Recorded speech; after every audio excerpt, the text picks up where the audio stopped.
Vamos a ir empezando, ya que estamos prácticamente todos. En primer lugar, dar las gracias y la bienvenida a todos los asistentes. Como sabéis, estamos en el Fórum Socialista Madrileño. Esta es la tercera mesa de Estado de Bienestar. Se han celebrado dos anteriores, que la primera fue la transición económica y el modelo productivo. La segunda mesa fue sobre crecimiento sostenible y esta y hoy que nos ocupa es sobre bienestar social. Sabemos que es un área de las más amplias que hay. Efectivamente, hoy aquí, con el tiempo que tenemos, vamos a dar unas pinceladas de aquellos aspectos más importantes que entendemos en materia de políticas sociales, de sanidad, de mayores, y desde luego nos van a quedar muchas sin poder abarcar, que adelantamos que en futuras mesas de debate, nuevas jornadas, iremos haciendo más específicas a lo largo de estos meses que vienen por delante, con un gran trabajo de cara a la ponencia. Para que conozcamos cómo vamos a estructurar, vamos a hacer dos bloques, uno que va a ser la parte de sanidad y otro de políticas sociales, y después abriremos un turno de palabra para que podáis plantear, preguntar o abrir un debate con los ponentes que hoy nos acompañan. Antes de continuar también, y vamos a empezar con la parte de sanidad, disculpar a la secretaria en sanidad de la Ejecutiva, a Matilde Díaz, que por temas personales no ha podido asistir, y antes de dar también paso, agradecer a la organización que hace posible que todo esto lo llevemos a cabo. Yo, sin más, le voy a dar la palabra y dar las gracias a Pedro García Fernández, que es ingeniero industrial y además experto en dirección y gestión de servicios sanitarios. Él nos va a hacer una visión de la sanidad madrileña desde el punto de vista del Sistema Nacional de Salud, y yo, sin más, le voy a dar la palabra a él. Gracias, Pedro. Buenas tardes. Gracias a vosotros por haberme permitido venir a contaros nada más y nada menos que 20 minutos cómo está la sanidad de Madrid. Es difícil, es difícil poder hacer un comentario en 20 minutos, pues que ya llevamos aquí muchos años. Yo empecé en esto hace ya, ni me acuerdo, en el siglo pasado. Cuando fijaros si soy viejo, que cuando yo entré en esto de la sanidad, el primer cargo que tuve fue de gerente en el Hospital 12 de Octubre, que alguno conoceréis, que entonces se llamaba 1 de Octubre, o sea, todavía vivíamos en aquella época.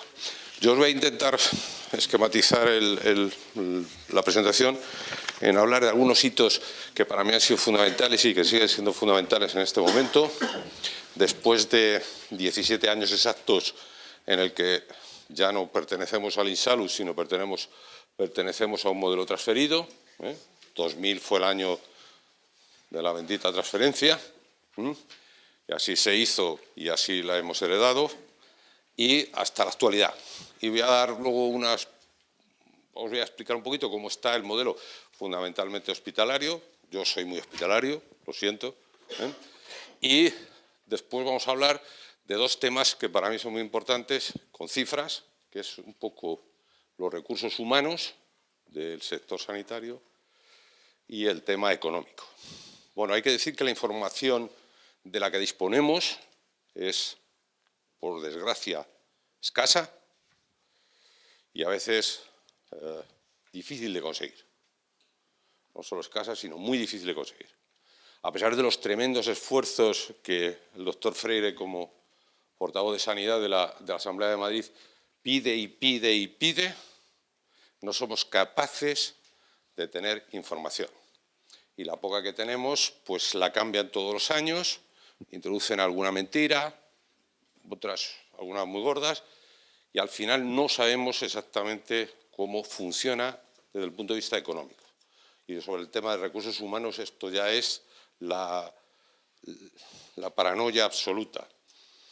Después de muchísimos años, en el 2015, por primera vez, el Servicio Madrileño de Salud saca en su memoria un documento sobre recursos humanos, en el que especifica un poquito la plantilla, pero no sabemos absolutamente nada. Cualquier persona que os diga una cifra de cuántos médicos trabajan, cuántas enfermeras trabajan, es válida, cualquiera. No sabemos exactamente cuánta gente trabaja en el hospital.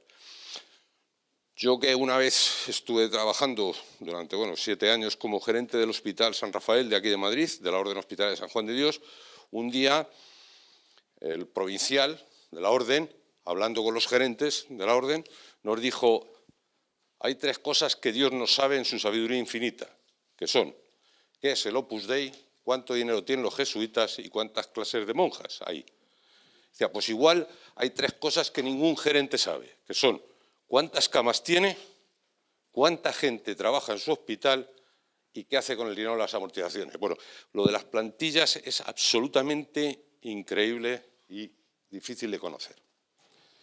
Bueno, el primer hito hay que remontarse allá a la época del año 86 del siglo pasado. Aparece la Ley de Sanidad y yo creo que ese es un documento que, si no lo han leído, yo recomiendo que lo leáis, y sobre todo el preámbulo. El preámbulo es algo que sigue estando en vigor cuando dice eso de todos los empeños que se ha esforzado en cumplir los poderes públicos desde la emergencia misma de la administración contemporánea, tal vez no haya ninguno tan reiteradamente ensayado ni con tanta contumacia frustrado como la reforma de la sanidad. Es, en efecto, un dato histórico fácilmente verificable que las respuestas públicas al reto de cada momento ha supuesto la atención a los problemas de salud de la colectividad ha ido siempre a la zaga de la evolución de las necesidades sin conseguir nunca alcanzarlas, de manera que se han convertido en una constante entre nosotros la inadaptación de las estructuras sanitarias a las necesidades de cada época. Bueno, pues esto, que se cumple rigurosamente, en la Comunidad de Madrid ha rozado ya la situación de paranoia. Madrid tiene un modelo sanitario donde existen todos los modelos que el ser humano ha sido capaz de inventar y alguno que todavía está pendiente de ser inventado. Ha sido la paranoia absoluta en estos 17 años. El segundo documento, que yo creo que es muy fundamental para entender las cosas, es la famosa Ley del 97, también llegando casi al final del siglo, donde aparece, es una ley muy pequeñita, pero que ha dado el mayor movimiento que se ha producido en los siguientes años, que es la famosa Ley sobre habilitación de nuevas formas de gestión del Sistema Nacional de Salud, que viene a decir que los centros sanitarios se pueden gestionar con cualquier modelo que esté dentro de la ley. También es una cosa curiosa, ¿no? Hacer una ley para decir se puede utilizar cualquier modelo que esté dentro de la ley. Podría haber dicho se puede utilizar cualquier modelo, incluso los que no están dentro de la ley, pero para decir que estaban dentro de la ley tampoco hacía cierto. Pero es cierto que había algunos modelos ahí ocultos en la ley de contratos de las administraciones públicas, como eran las concesiones administrativas, que se venían utilizando en todos los sectores, en las autopistas, etcétera, y a algún genio se le ocurrió que los modelos concesionarios eran una buena solución para resolver el modelo sanitario. Y después otro documento que, aun siendo de finales de siglo pasado, del año 91, que es el famoso Informe Abril.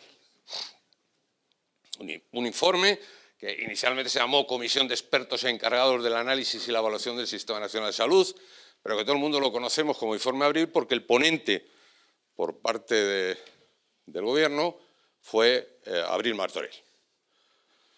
Abril Martorell, incluso cuando fue a defenderlo, en la discusión que tuvo con el entonces ministro de Sanidad del Partido Socialista, llegó a decir una frase famosa, dijo: nadie tiene valor para torear el toro de la sanidad. Pero hay algunas de las conclusiones que sacó ese modelo, ese informe, el Informe Abril, que es muy curioso cómo estamos en 2017 y algunas suenan. Por ejemplo, una de las cosas primeras que dijo el Informe Abril es que, siendo la sanidad un bien público, había que hacer una separación clara y absoluta entre la financiación pública y la provisión, que ellos pensaban que podía ser muy interesante la provisión privada. Y que, por tanto, ellos decían, sistema de sanidad debería ser y es financiado por el sistema, por los impuestos, por lo tanto es una financiación pública, pero la provisión puede llegar a ser privada. La segunda era que creían que primaria se debería de comportar como el comprador de esos servicios a los proveedores. Que, por tanto, lo que más o menos iba a definir el modelo que planteaba en el año 91, es que deberíamos ir hacia un modelo, o se debería haber ido hacia un modelo en el que el sistema solo fuera financiado públicamente, pero la provisión debería de conducirse fundamentalmente hacia modelos privados. Hablaba de la necesidad de modificar el sistema de vinculación laboral. Se hablaba de que uno de los grandes problemas de la poca eficiencia del sistema público era las relaciones laborales y opinaba que la mejor forma era hacer una eliminación paulatina del modelo estatutario y del modelo de funcionariado e ir hacia el modelo laboral, puesto que eso presentaba, según ellos, ciertas ventajas. Y por último, hablaba de la necesidad de buscar financiación paralela al modelo. Planteaba que quizás la financiación iba a ser un poquito justa, siempre, partiendo del tema de los impuestos, y que por lo tanto había que buscar algunas financiaciones paralelas, y hablaba de la posibilidad de implantar pagos o copagos del usuario. Incluso se hablaba de que parte de la hostelería, cuando estabas ingresado, debería ser pagado por el propio usuario, y hablaba evidentemente de la actualización del sistema de copago bajo farmacia. Este modelo, según el sistema, nunca se llegó a aplicar. Se quedó ahí. Pero notamos que ciertos servicios de salud en manos de, al fin y al cabo, Abril Martorell era un neoliberal y estaba en un gobierno neoliberal, pues que algunas ideologías neoliberales sacan, cada vez que llegan al sistema, al poder, sacan el informe Abril, lo ponen e intentan actualizarlo. Y en el 2004-2007, pues en Madrid se produce un momento en el que se dispara ese modelo Abril. Ya se había iniciado el modelo Alcira en Valencia, y aquí en Madrid, la presidenta de la Comunidad de Madrid, Esperanza Aguirre, hace el planteamiento de lo que se denomina el Plan de Infraestructuras Sanitarias. Y se lanzan a construir el mayor número de hospitales que se haya producido de golpe en la historia. No solo de la Comunidad de Madrid, sino de cualquier sitio del universo. Nadie se había atrevido a plantear una serie de hospitales. Que si se me olvida alguno, no creo, las 4 infantas, ¿no? Creo que por este orden, Infanta Elena Valdemoro, las 3 siguientes que son Infanta Cristina Parla, Infanta Sofía San Sebastián de los Reyes, Infanta Leonor Vallecas, conjuntamente con Sureste, Arganda del Rey, Tajo, Aranjuez y Henares, Coslada. Y a la vez estaban ahí preparados Torrejón, Villalba, Rey Juan Carlos en Móstoles y, ¿cuál me falta? Nada más. Bueno, y el traslado de Puerta de Hierro. Estos hospitales de golpe se hacen bajo un planteamiento en el que se intenta, 2007, 2004 se inicia, se intenta el primer objetivo del informe Abril: separación de la provisión del modelo público. De tal forma que estos hospitales se transforman aplicando la ley que permitía ponerlos en cualquier situación legal, y los convierten en lo que se viene a denominar los modelos PPP. ¿Vale? Es, por cierto, descubiertos en el año 2004, aunque ya en Estados Unidos los modelos PPP pertenecen casi al siglo XIX. O sea, esto no, aquí no hay inventado nada.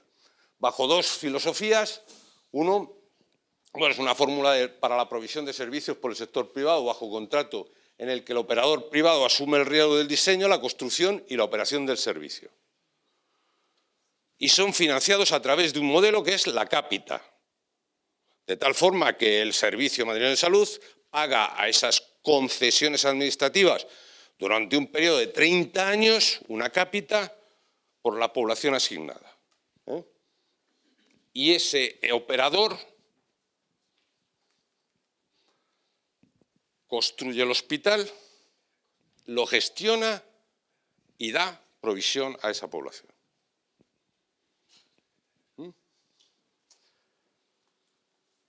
Estos centros son, además, todos con una espectacularidad, si los habéis visto, supongo que los habréis visto, una espectacularidad arquitectónica tremenda.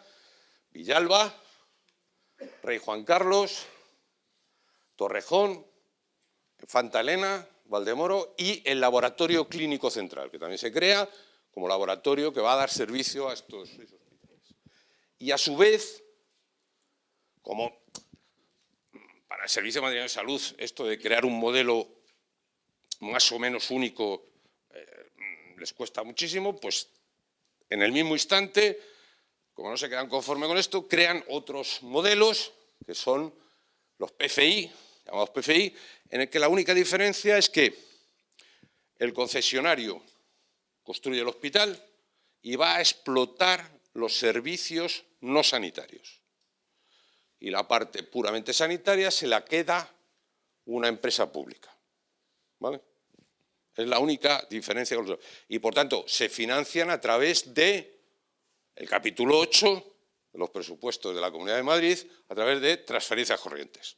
Que el SERMAS es un socio en la parte de la empresa pública. ¿Correcto? Estos son los famosos 6 hospitales que, en un salto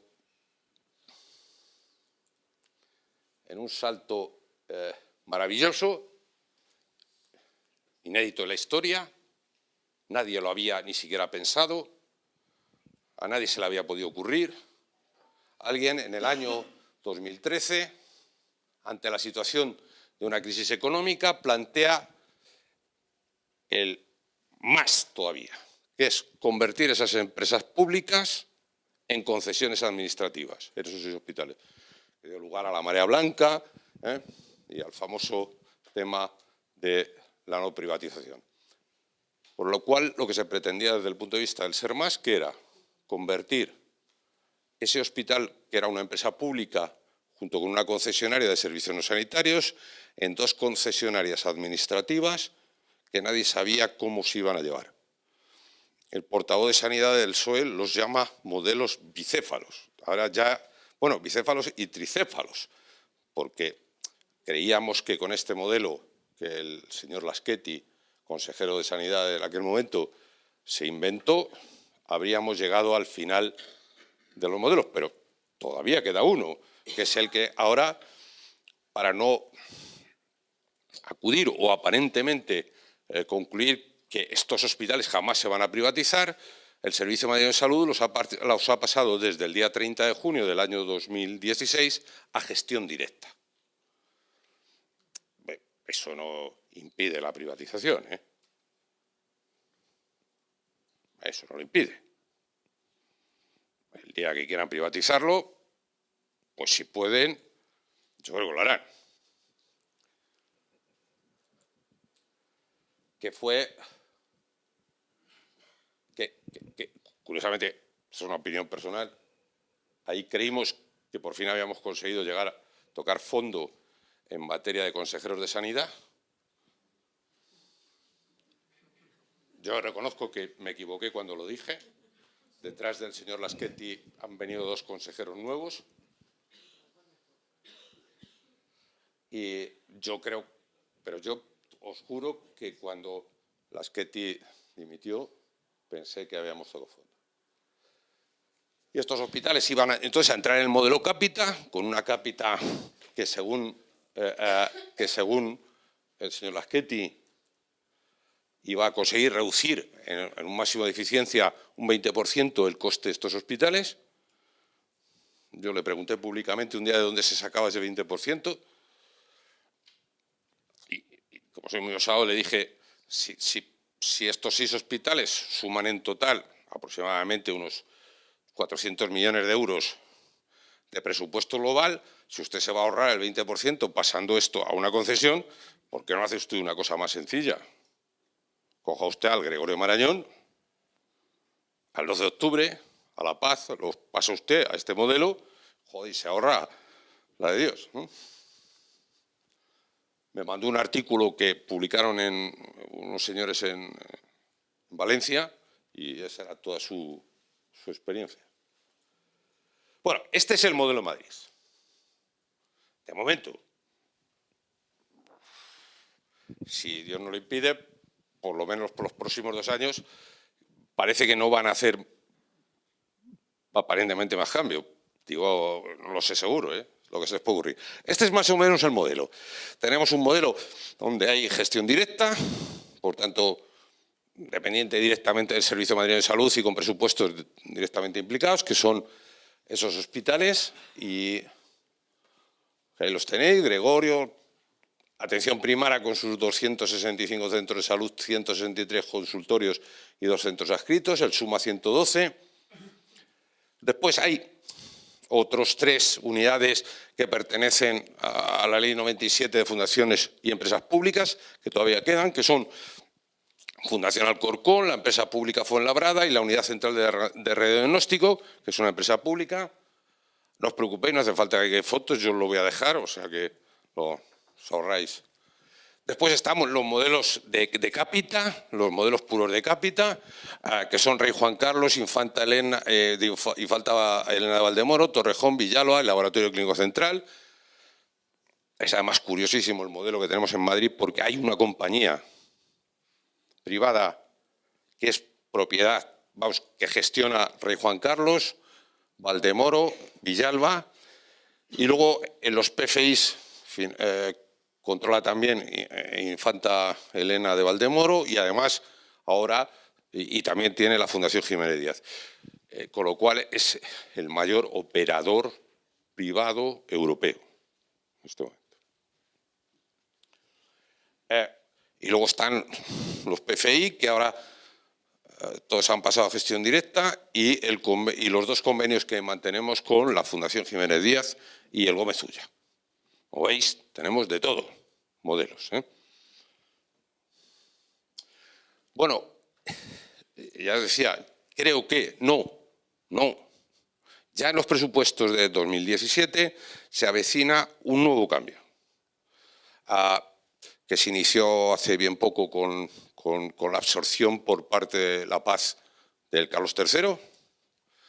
Para los presupuestos de 2017 ya Virgen de la Torre es absorbida por Infanta Leonor y yo creo que seguramente veremos alguna absorción más de alguna infanta por parte de otros hospitales.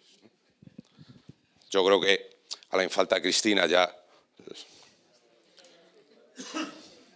No, yo me refiero al hospital, no a la otra. Pero que yo creo que a la infanta Cristina también de para le quedan... Y al Tajo ya no os digo nada. Tajo ya... vamos, yo creo que le quedan 2 telediarios. Bueno, algunos datos que he intentado absorber para que veáis un poco las cosas. Primero, yo os he dicho que los recursos... Pero bueno, ahí buceando en los documentos que presentan el Servicio Madrileño de Salud, sabemos que del 2012 al 2015 se han producido esa modificación, ¿vale? Personal sanitario, hemos pasado de 53.000, bueno, aproximadamente, a 52.700, pero sí que es cierto que ha bajado aproximadamente unas 1.000 de plantilla. Sí. Bueno, este es fijaros cómo va la curva, fíjate cómo va la curva, 52.000, pero hay una cosa que yo quería que vierais, que es que de esa plantilla el 23% está trabajando en el área médica y el 53% en enfermería, y mientras que el 24% es de gestión. Y que el 84% del personal es estatutario y el 15% laboral.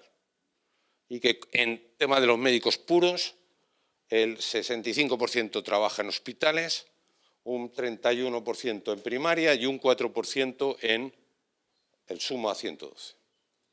Y cuando hablamos de dinero, esta es una cosa que permitidme que 2 minutos nada más.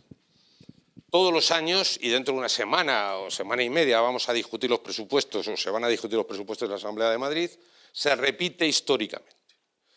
El presupuesto que se ha aprobado por la Asamblea no tiene nada que ver con el presupuesto que se va a ejecutar, pero nada que ver. Fijaros, del presupuesto que se ha aprobado por la Asamblea a lo que al final es el presupuesto que ellos denominan final, o a las obligaciones que se contraen por parte de SERMAS con el servicio, hay diferencias pues en torno siempre a 400 millones de euros. Todos los años.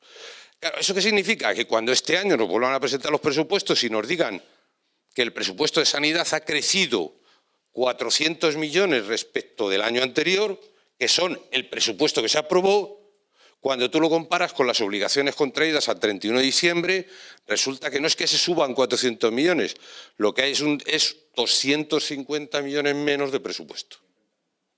Y todos los años igual. ¿Y esto por qué es? Porque hay una deuda por ahí, en torno, posiblemente me equivoque, en torno a los 425 millones que se van arrastrando. Claro, ¿qué ocurre? Que cuando se aprueba el presupuesto se intenta pagar parte de esa deuda, se retrae el presupuesto y consecuentemente luego hay que hacer ampliaciones presupuestarias durante todo el año y al final pues va a ser más o menos eso. ¿Vale? Y luego cifras que es que estamos hartos de que nos las cuenten, ¿no? Por ejemplo, en el año 2015 sí, hubo un incremento en personal sanitario, en el gasto, no en las cifras de personal. Claro, ¿por qué? Porque en el año 2015 se pagó la famosa paga extra y porque, aunque parezca mentira, una empresa que maneja 7.500 millones de euros, yo hay días que no lo gano, cometió un error en la base de cotización a la Seguridad Social y tuvieron que hacer un ajuste en el 2015. Pero no se gastaron más.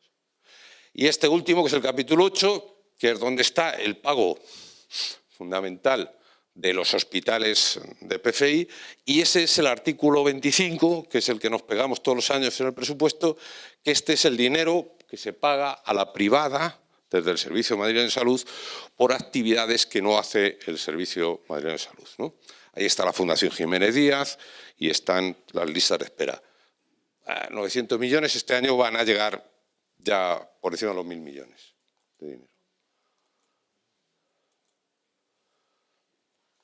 El líder del artículo 25 es la Fundación Jiménez Díaz. Pero fijaros que entre Fundación Jiménez Díaz y el nuevo Hospital de Móstoles, que es el Rey Juan Carlos, se están chupando exactamente unos 400 millones de euros. Que es aproximadamente el presupuesto de un hospital como el 12 de octubre. Y bueno, pues yo sigo teniendo la esperanza de que haya un rayo de luz y que yo, aquello que decía el Taco, 20 años no es nada, pues espero que le queden 3 años, que justo, ¿no? 2 años, que le quede justos y por fin pasemos algún día a gobernar en Madrid, que gobernéis en Madrid y que se ponga un poco de seriedad en este sector. Y ya me despido. Cuando hice mi proyecto fin de carrera en la Escuela de Ingenieros Industriales sobre aplicación de la teoría de colas en las urgencias hospitalarias, o sea, a mí me dio de pequeño, me dio de dar algún golpe como ingeniero, recuerdo que el primer ministro de Sanidad, después de la transición socialista, un día en el Parlamento dijo, discutiendo no sé el qué, pero a mí se me quedó grabado su final, dijo que había que hacer algo porque nos iba en esto la salud o la enfermedad. Tenemos un modelo sanitario bueno, pero a mí me gustaría que siguiera por unos cauces por los que se ha peleado durante muchos años y que estos 17 años acaben ya de una vez y algún día podamos ver que esto funciona un poquito mejor. Muchas gracias.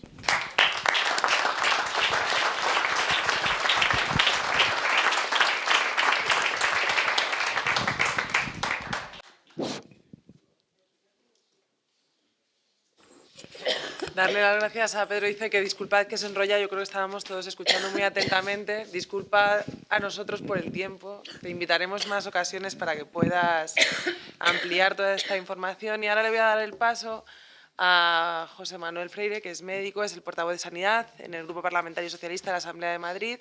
Si Pedro nos ha hablado de que probablemente el consejero de Sanidad, Laschetti, había tocado fondo, yo creo que José Manuel nos va a decir el amor que le tiene al actual consejero y además nos va a hablar de todas aquellas propuestas del Partido Socialista en materia de sanidad. Gracias, Mónica, y gracias, Pedro. Me avisas de tiempo. ¿Cuánto tiempo queda? Porque entre Pedro, todo lo que Pedro... Teníamos 40 minutos y yo solo he dado a Pedro, que a mí me conocéis más en la casa y Pedro menos. Y lo que tenía que decir es muy interesante. En primer lugar, quiero agradecer a Pedro su exposición y no solo la exposición. Pedro es uno de los no militantes del Partido Socialista que hacen que el grupo parlamentario funcione bien porque nos ayuda. Y nos ayuda con lo que sabe, con el análisis de presupuestos y otras muchas cosas que son importantes y que nos hacen al Grupo Parlamentario Socialista extraordinariamente temibles para el Gobierno. Pedro ha presentado un cuadro de lo que es un poco la sanidad española y sobre todo Madrid. Lo que me toca y de lo que yo quería hablar, y es lo que acordamos con la secretaria ejecutiva de Sanidad, con Matilde Díaz, es, bien, frente a estos problemas que planteamos al Partido Socialista. Y yo creo que es importante señalarlo porque conviene tener alta la cabeza y estar orgullosos de lo que hemos hecho. No voy a decir tanto lo que hemos estado haciendo en el Parlamento, que eso el próximo, como sabéis muchos, en las tertulias sanitarias que cada mes está teniendo la Ejecutiva, el próximo martes 28, el Grupo Parlamentario Socialista y yo como portavoz de Sanidad haré cuenta de lo que hacemos. Lo que quiero comentar hoy es, frente a esta realidad que ha descrito Pedro a trazos gruesos y que básicamente se concretan en política de privatización, mal gobierno, a la que se añade luego el tema de la exclusión, que fue sangrante en Madrid con el decreto, con la ley 16-2012, el Partido Socialista reaccionó con un programa que básicamente tenía tres grandes bloques que son muy definitorios de lo que planteamos. En primer lugar, frente al tema de la exclusión, nuestros valores, universalidad. El martes 28 comentaremos cómo lo hemos llevado a cabo, cómo hemos empujado eso, pero es lo primero que hemos hecho y la primera cosa de nuestro programa. En segundo lugar, temas de salud pública. Pedro no lo ha dicho, pero Pedro es ingeniero y se va a los temas de gestión y a los números. Pero el gobierno de Esperanza Aguirre, como debéis saber, quitó la Dirección General de Salud Pública porque al parecer un día, sentado con alguien, vio que no había una dirección. Dice, ¿Dirección General de Salud Pública? Si no hay una Dirección General de Sanidad Privada, ¿por qué habrá de haber una de salud pública? Y la quitó. Y este es un tema, segundo, dentro del gran bloque de temas básicos del Partido Socialista, el tema de la universalidad y la salud pública con todo lo que eso implica. El segundo bloque es el que afecta a la ciudadanía, el que va a resolver problemas concretos que se traducen en listas de espera, que se traducen en esperas, que se traducen en falta de información, que se traducen, en definitiva, en mala atención en urgencias, en estar muchas horas. Y para todo eso teníamos y tenemos en nuestro programa una serie de planteamientos que van a la raíz de los asuntos. El tercer bloque es el bloque, si queréis más, que tiene que ver con lo que ha planteado Pedro, es el bloque del buen gobierno. Porque todo esto que ha planteado Pedro trae causa de, en primer lugar, falta de transparencia, En segundo lugar, opacidad en relación con lo que se hace, no explicar las cosas. Ciertamente un gobierno corrupto. Un gobierno corrupto que construye hospitales sin saber previamente las necesidades. Por ejemplo, aquí que está el compañero de Alcorcón, diputado Gómez Chamorro, el hospital de Alcorcón perdió 100.000 habitantes de los que tenía para construir el hospital de Móstoles. Esto significa que descapitalizaron el hospital de Alcorcón y perdió el de Móstoles antiguo 60.000 habitantes. Y construyeron un hospital que ha dejado, en estos momentos, otros hospitales infradotados. Consecuencia, ayer en la Asamblea nos plantean que el hospital de Móstoles lo quieren convertir, creo que se puede decir, en un geriátrico, un hospital de crónicos. El público. Y en su momento sería absorbido por el otro. Frente a esto, en nuestro programa teníamos claro qué hacer. Y lo hemos planteado de una manera que a veces choca, porque hay gentes que piensan que desde el gobierno se puede hacer todo. Y la privatización que ha hecho el Partido Popular no la podemos deshacer mañana, aunque gobernáramos, pero sí la podemos controlar extraordinariamente y eso es lo que ha ido en nuestro programa. Estoy viendo de reojo el reloj que tiene Mónica. Entonces, lo que quiero llevar a vuestro ánimo, y casi lo dejo luego para el debate, es que frente a los problemas que ha descrito Pedro, de una política de mucho tiempo que ha descapitalizado lo público, porque se nos están cayendo los hospitales, los centros de salud tienen goteras, han construido sin preguntarse ni cómo ni dónde, de mala calidad, porque, por ejemplo, el hospital de Vallecas necesita en estos momentos prácticamente una remodelación. Frente a esto, nosotros hemos planteado propuestas extraordinariamente sólidas y creo que en estos años nos ha tocado oposición, estábamos preparados para gobernar, pero es lo que nos ha tocado. En estos años hemos llevado a cabo una política en las instituciones en relación con los colectivos que básicamente tratan de deshacer estos entuertos. Me parece muy importante en relación tanto con la parte esta de sanidad como servicios sociales insistir en algo que es clave. El Gobierno de la Comunidad de Madrid gestiona una comunidad rica y, sin embargo, recientemente lo ha defendido, lo ha puesto de manifiesto la Autoridad Fiscal Autónoma, el Gobierno de Madrid deja de ingresar unos 3.000 millones de euros. Imaginaros lo que podríamos hacer con eso. La inversión que tenemos es absolutamente ridícula. Por lo tanto, hay que hacer hincapié, porque ahora vamos a hablar de presupuestos. Y la señora presidenta tiene el descaro de decir que su gran prioridad es el desempleo. Queda muy bien, porque nuestra sociedad está preocupada por el desempleo. Pero a esa señora presidenta hay que decirle que esa ha de ser la preocupación, es la preocupación de todos. Pero como políticos es la preocupación del señor Rajoy, porque tiene que ver con el modelo económico y con las políticas macro. Su preocupación debiera ser con la equidad, la calidad y la eficiencia de los servicios públicos. Porque la presidenta, el presidente de una comunidad autónoma, básicamente es gestor de servicios públicos, de sanidad, de educación. Es para lo que existen los gobiernos autonómicos, que se nos olvida. Y cuando, por ejemplo, y me interesa mucho recalcar esto que ha mencionado Pedro, cuando dicen que han aumentado los presupuestos, están hablando sencillamente en falsete. Los presupuestos iniciales yo los llamo presupuestos ficción inicial, y comparar ficción inicial de un año con ficción inicial de otro no significa nada.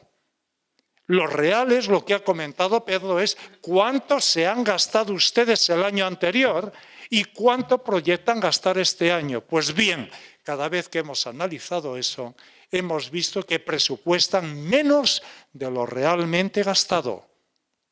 y que falsifican los datos. Recordaréis, sobre todo los médicos que estáis de primaria, el personal de primaria que estáis aquí, que el año pasado Ciudadanos y PP alardeaban de haber metido 30 millones más en los presupuestos para primaria. Cuando dispusimos de la liquidación, comprobamos que únicamente habían aumentado en el presupuesto de primaria 22,8 millones. Pero es que el presupuesto de primaria fundamentalmente es recetas. Entonces, estos mensajes que tienen un enorme calado, el hecho de que la Comunidad de Madrid es un paraíso fiscal, está regalando impuestos a los ricos, simplemente recordar, por ejemplo, un dato, en uniformes, o sea, la desgravación que tienen las familias que llevan a los niños a colegios privados no concertados son 80 millones de euros. Fijaros simplemente eso, 80 millones de euros. 80 millones de euros es 1,5 veces la inversión del SERMAS del año pasado. Entonces, esto es muy importante moverlo porque de lo contrario no se entiende nada. En definitiva, un mensaje. Lo más importante que tiene la Comunidad de Madrid es la gestión de servicios públicos. Dentro de servicios públicos, sanidad, y me alegra que hoy sentamos con servicios sociales porque van muy de la mano. Y luego los presupuestos se comparan con lo que se gasta, no con lo que se ficciona que se tiene. Y recuerdo, para terminar, que el próximo martes, día 28, a las 6:30 de la tarde, daremos cuenta de cómo hemos llevado desde la oposición el programa con el que nos presentamos a las elecciones 2015. Muchas gracias.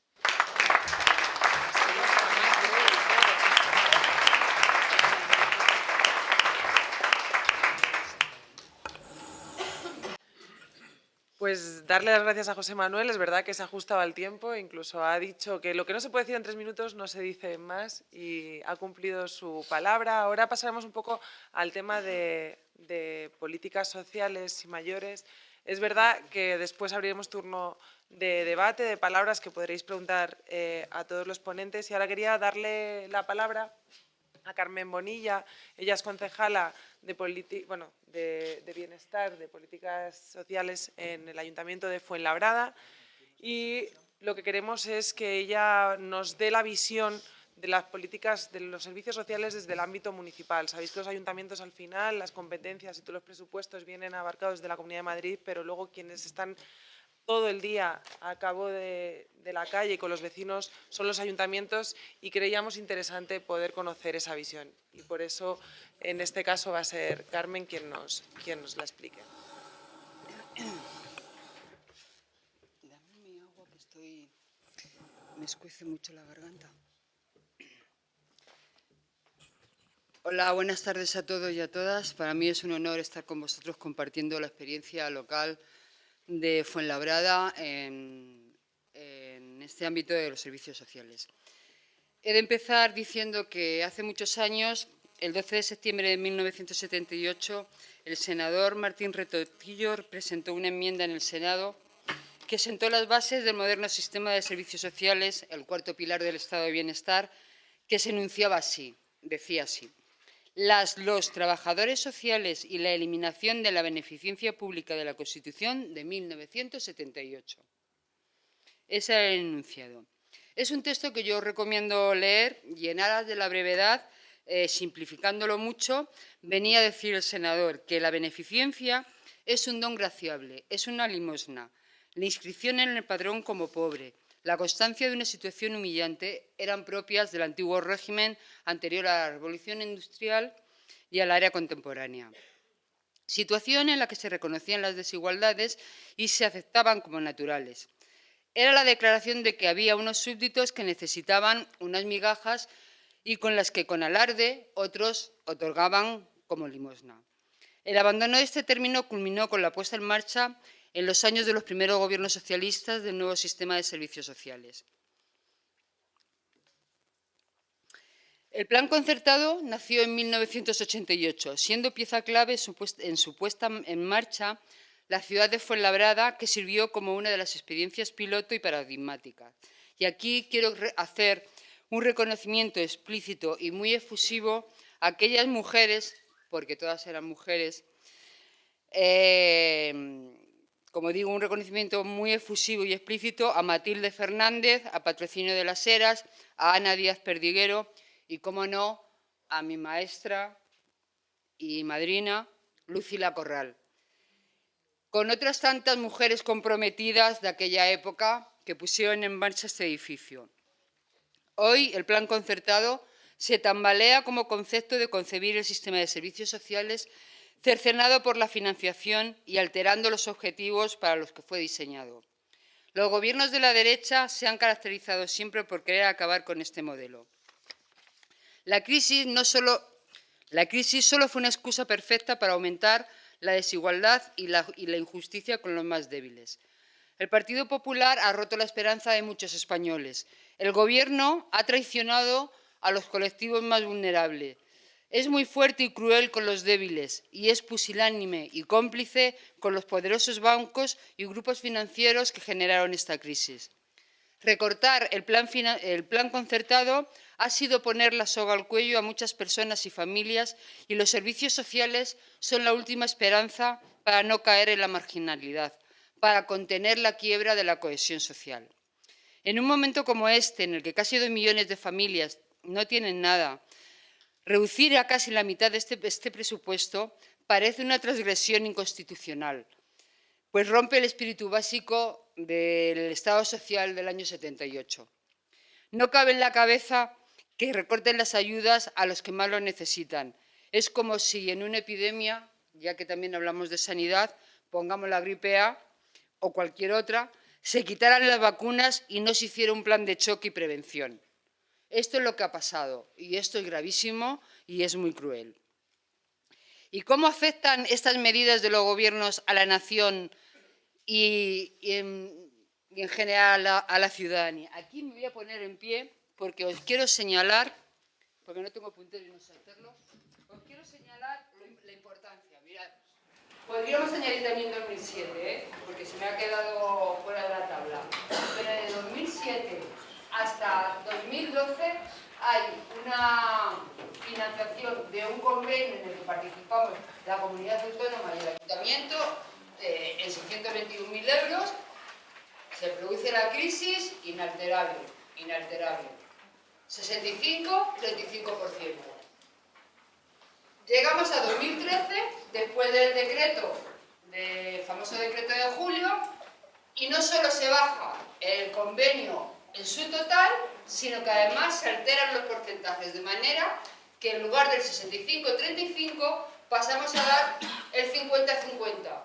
De manera que los ayuntamientos dentro del convenio ponemos más que la comunidad autónoma y la comunidad pone menos. Es muy significativo, ¿no? Es decir, no es la crisis, son las políticas las que hacen que esto cambie. Por el contrario, la financiación del Ayuntamiento de Fuenlabrada fuera del convenio ha tenido que ir creciendo paulatinamente, de manera que este año los 3,5 millones que hemos puesto después de... ¿Pero no se me oye?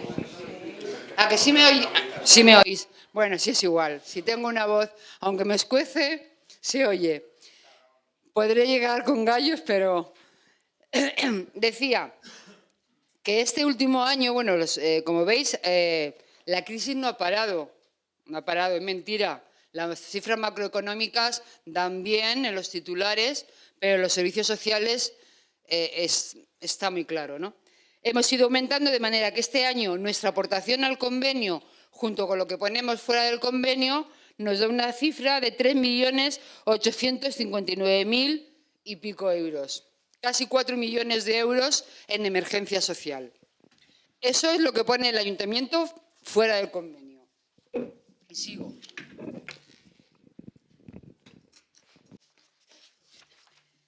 Como decía, basta observar esa evolución con un descenso tan acusado en la financiación de los convenios de colaboración con los ayuntamientos en materia de atención social primaria, que es de esto de lo que os estoy hablando. Este es el apartado de la emergencia, pero han bajado también, mejor dicho, en algún caso ha desaparecido. En el caso de los inmigrantes, el convenio es cero, es todo financiación municipal.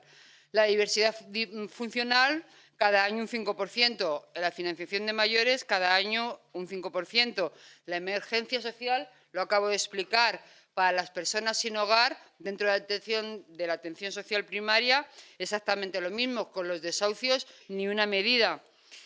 En el caso de estos años, la alteración de los porcentajes, como decía, ha sido escandaloso y aquí hay una frase que yo he oído mucho decir a Lucila Corral, lo ha dicho muchas veces y yo lo digo: pararse en políticas sociales es retroceder. Y aquí nos hemos parado, hemos retrocedido y hemos vuelto a retroceder más. Yo creo que esto es fundamental. Así como una fotografía general de lo que es España en estos días, ¿no? Bueno, esto casi ya se ha quedado anticuado. Hoy ha salido en prensa un artículo del País que os recomiendo leer, que se llama, que dice: Bruselas alerta a España del alza de la desigualdad y la exclusión social. Y en realidad es que las cifras son abrumadoras. 1 de cada 8 trabajadores está en riesgo de pobreza. El 28% de los ciudadanos están en riesgo de exclusión social. Un tercio de la infancia entran dentro de esa categoría de ciudadanos que están en la exclusión social. 1 de cada 4 contratos de 2016 es inferior a 7 días. El riesgo para las personas de desempleo de larga duración es enquistarse. Esa es la tendencia, enquistarse. Y hay un 40% de paro juvenil. ¿Qué significa esto para los servicios sociales? Significa que los servicios sociales siguen estando raquíticos, mientras que el hambre sigue matando. El hambre mata, la miseria mata, la pobreza mata.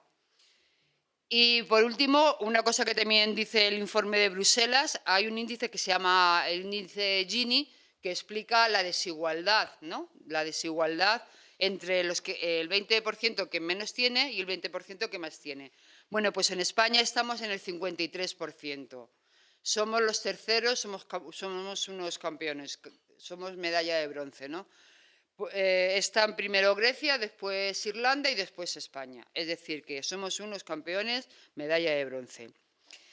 A todo esto hay que añadir las últimas cifras que nos ha proporcionado el índice DEC, que han presentado los gerentes y directores de servicios sociales la semana pasada, que nos dicen que 150.000 dependientes han fallecido en los últimos 5 años. Es decir, 90 personas mueren cada día sin recibir la prestación o servicio adecuado. Y aquí entramos nosotros, la administración local. ¿Cómo voy? Por otro lado, entramos nosotros. La modificación de la Ley de Bases de Régimen Local hace de los ayuntamientos meros prestadores de servicios subordinados. Sin embargo, los ayuntamientos son la administración peor tratada de la democracia. Y esto hay que decirlo así y lo tenemos que creer, compañeros, porque hablamos mucho de municipalismo, pero luego eso no se plasma en los proyectos, en las ponencias que hacemos, no se plasma, no damos ese paso. Y si en algún sitio, en algún caso, la necesidad está pegada al territorio, es en servicios sociales. Aquí es fundamental y yo creo que ahí hay que hacer una apuesta, ¿no? Decía que es la peor tratada en democracia porque han soportado la peor situación de agravio en la financiación frente a las comunidades autónomas, ¿no? Con la reducción o demolición de la financiación del plan concertado, el Gobierno se ha desentendido y se ha creado un vacío donde más se necesitaba. Los servicios sociales básicos son el último clavo ardiendo para muchos ciudadanos.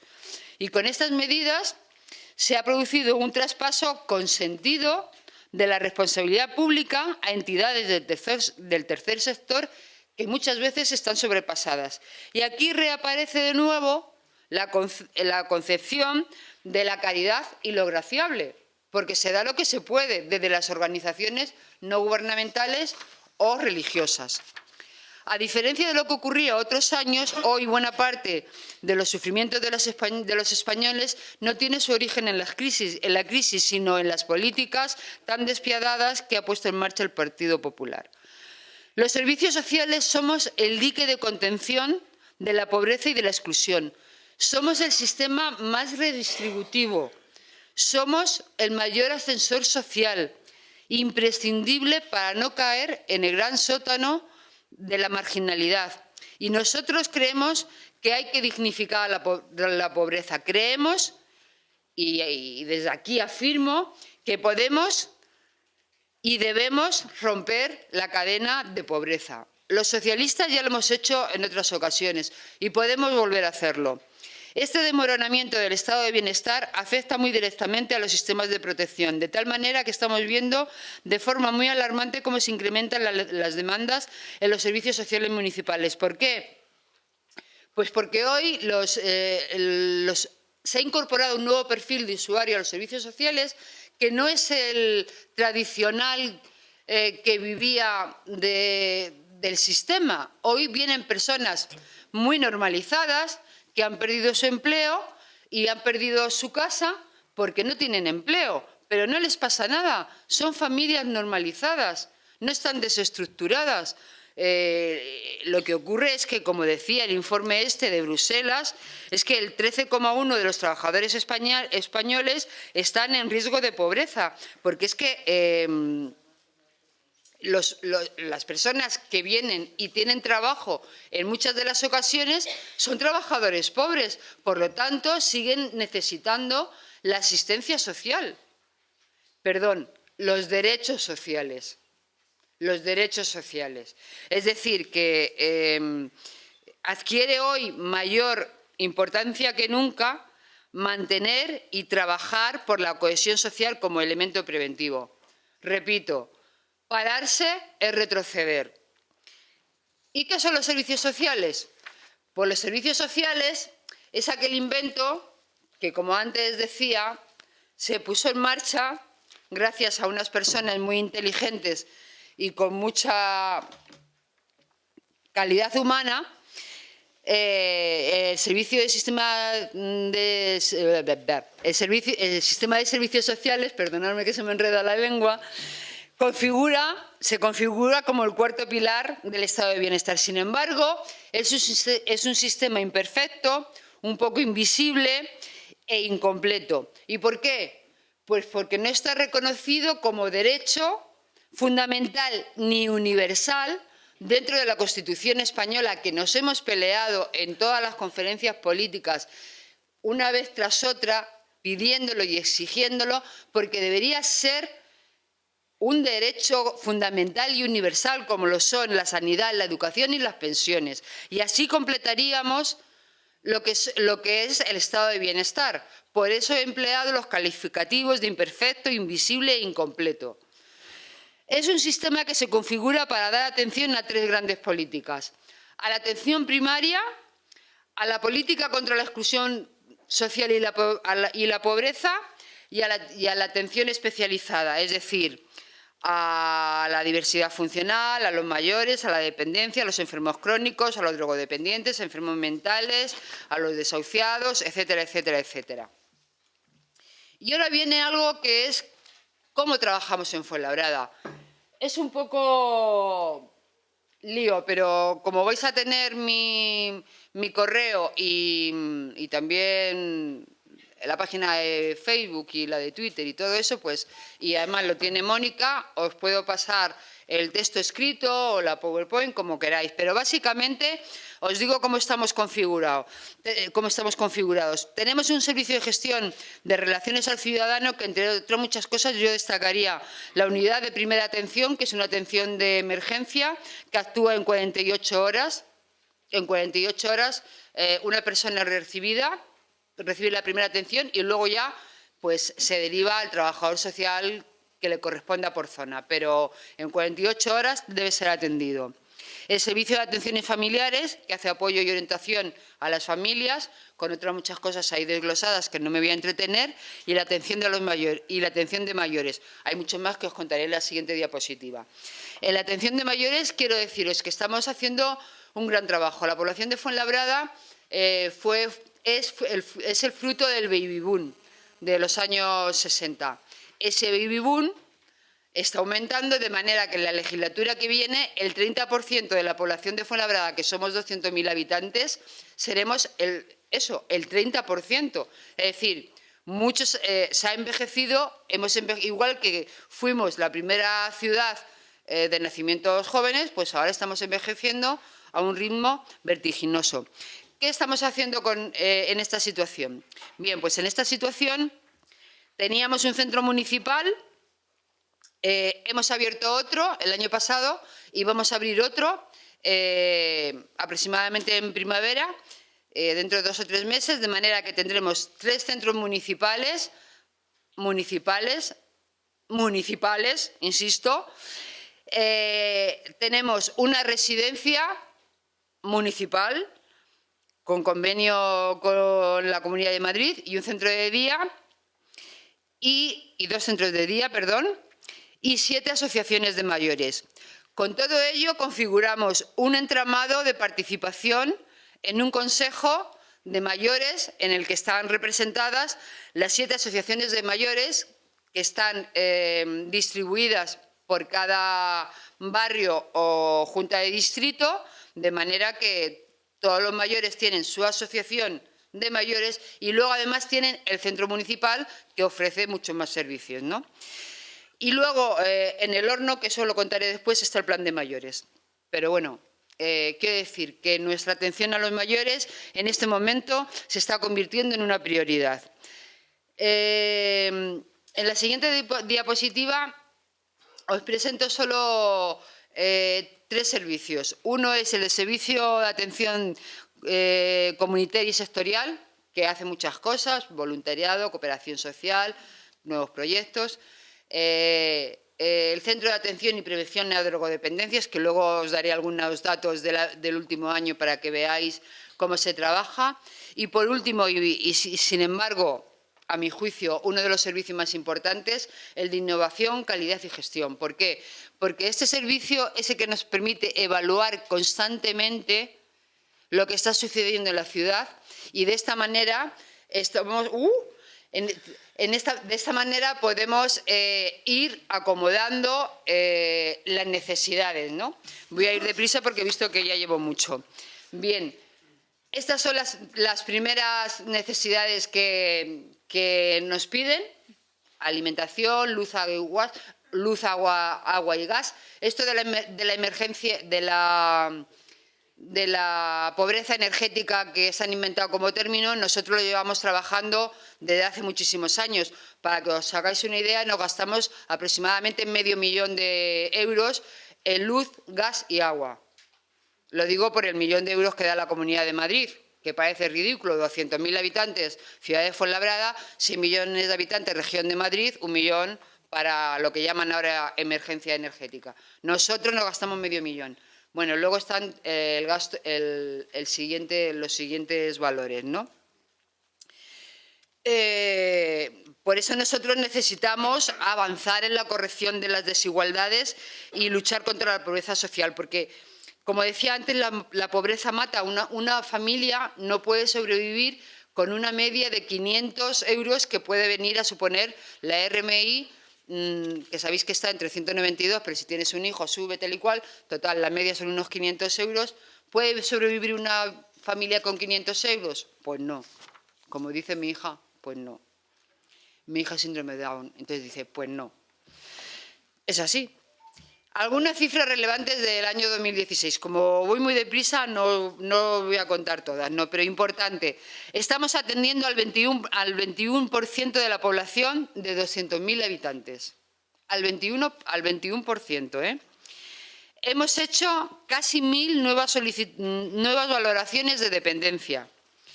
Tenemos a 2.300 personas procedentes del extranjero que han sido atendidas de forma individualizada. Desde el principio nos declaramos como ciudad refugio. En este momento tenemos 38 personas, que son 7 familias, en 7 pisos de emergencia, en colaboración con CEAR. Tenemos 300 plazas para adolescentes en talleres prelaborales. Hemos atendido este año 230 familias en la oficina de ayuda a las personas en situación de desahucio. He de decir que esta situación ha ido mermando. Empezamos con 400 y pico familias, ¿verdad, Clara? Pero hemos ido bajando paulatinamente, lo cual no significa que no repunte de otra manera, porque detrás de los desahucios de la vivienda propia vienen los alquileres. Y este problema puede que se transforme en otra cuestión, ¿no? Estamos atendiendo a 5.000 adolescentes en la prevención de drogodependencias. Tenemos un programa que casi nadie tiene, y esto lo puso en marcha, como casi todo, mi amiga Lucila, que está allí detrás, que es el programa Salta Conmigo, que es un programa de ocio inclusivo, ocio compartido para personas con discapacidad, con diversidad funcional, en concreto discapacidad intelectual, en el que están 240 chicos y chicas, ¿no? Tenemos 171 voluntarios que han hecho más de 3.400 servicios. Una cosa muy importante es que en estos momentos, sin que se haya abierto todavía el Centro Ferrer y Guardia, que es el que vamos a abrir esta primavera, tenemos al 45% de la población mayor de Fuenlabrada asociada en centros municipales. Esto es muy importante porque llegamos a un abanico amplísimo, ¿no? Tenemos 700 personas que son atendidos diagnósticamente por problemas de drogodependencias. Y ya voy a ir terminando porque me queda mucho y no me queda tiempo. Pero en definitiva, ¿qué es lo que nosotros queremos para mantener la cohesión social? Vamos a ampliar la cobertura de las necesidades, actualizando la ordenanza municipal que la actualizamos en 2013 y este año la vamos a volver a actualizar. Vamos a aumentar el número de profesionales a pesar del techo de gasto, por una trampa que han sabido hacer, no me preguntéis cuál porque no la puedo decir, pero vamos a aumentar en 5 trabajadores sociales de manera que podemos disminuir la lista de espera.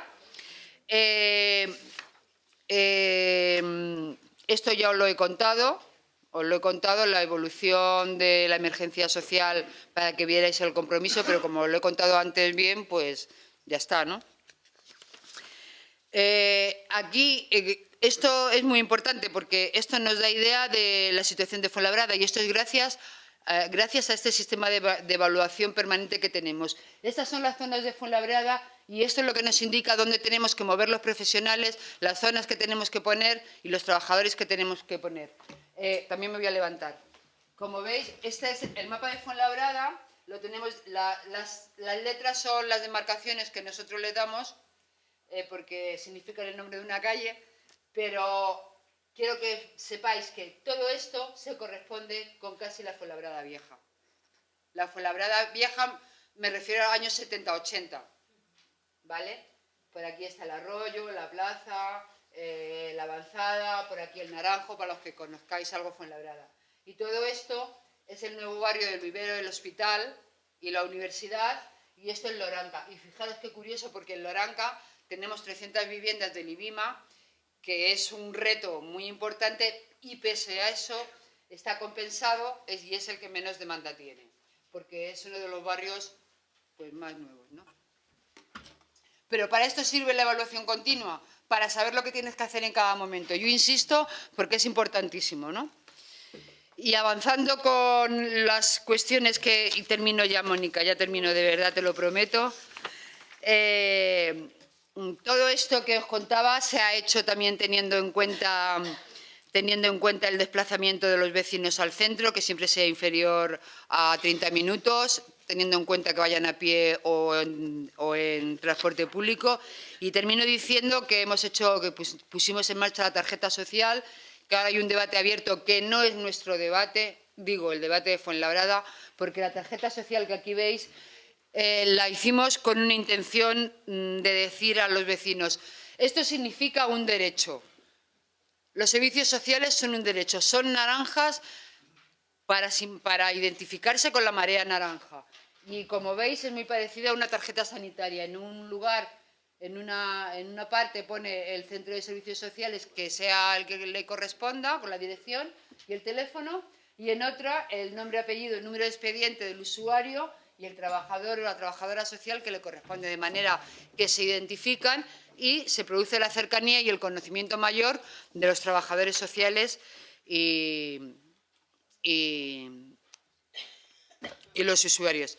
Y nada, tenía un rollo aquí para deciros que hay que reforzar el Estado y todo esto, pero voy a terminar ya porque está Fri diciendo corta, corta, corta, pero tengo que decir una frase que es muy bonita y que además es que dentro de nada, el 28 de marzo, hará 75 años que murió Miguel Hernández en la cárcel de Alicante. Y entonces él decía: fuera, fuera, ladrones de naciones, guardianes de la cúpula banquera, cluecas del capital y sus doblones, fuera, fuera. Y aquí me despido y espero no haberos aburrido y perdonar por la extensión.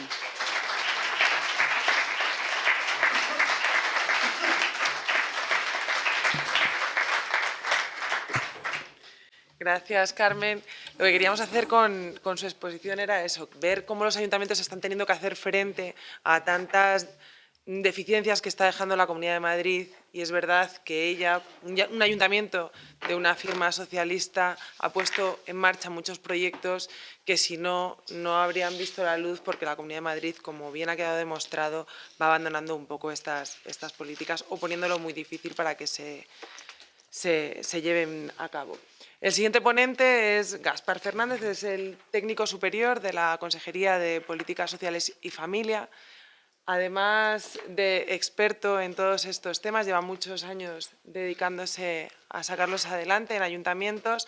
Colabora siempre que se le pide con el partido, en este caso con la Secretaría de Políticas Sociales, y me consta también que con la Comisión de Servicios Sociales de la Asamblea de Madrid, que lo podrán certificar aquí María José Navarro, que es la portavoz, y Chamorro, que es el portavoz adjunto, y le doy la palabra porque desde luego nos va a hacer una gran visión de la dependencia, de la renta mínima y la exclusión y todas las dificultades y la situación que ahora en ellas hay en la Comunidad de Madrid. Os dejo con Gaspar.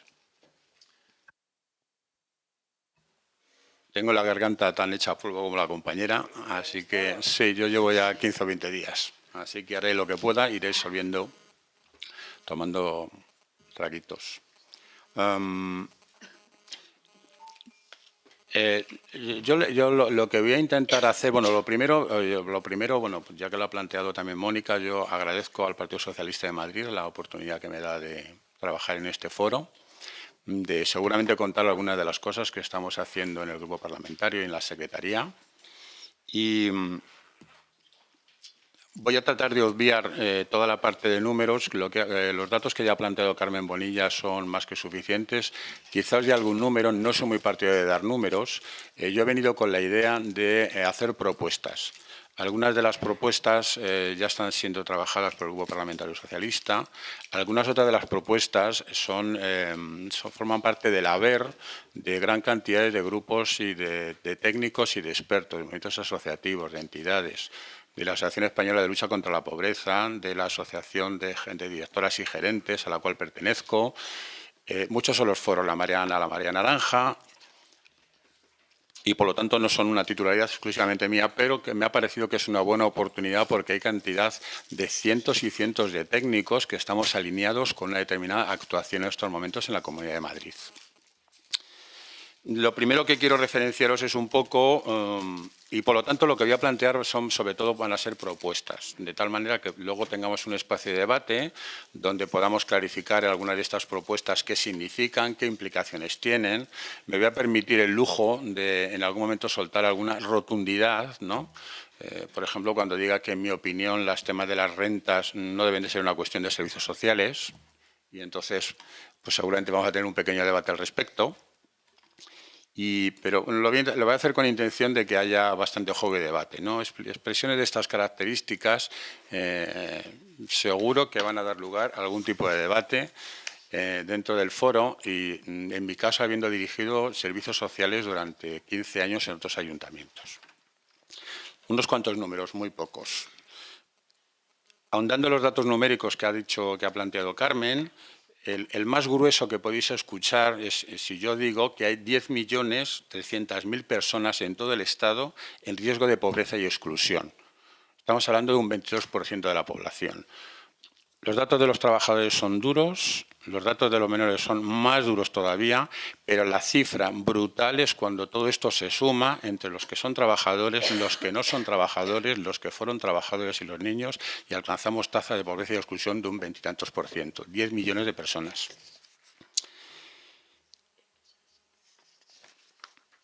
¿Cuál es la situación de Madrid? Algunos datos nada más.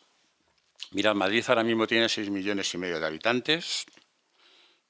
De 65 y más años, ahora mismo son 1.102.000 personas. Esto es un tema que va a tener que ver luego con la parte que expondré en ciertos temas relacionados con la dependencia. Son muchos mayores, 1.100.000 personas más de 65 y más años. 460.000 personas en paro.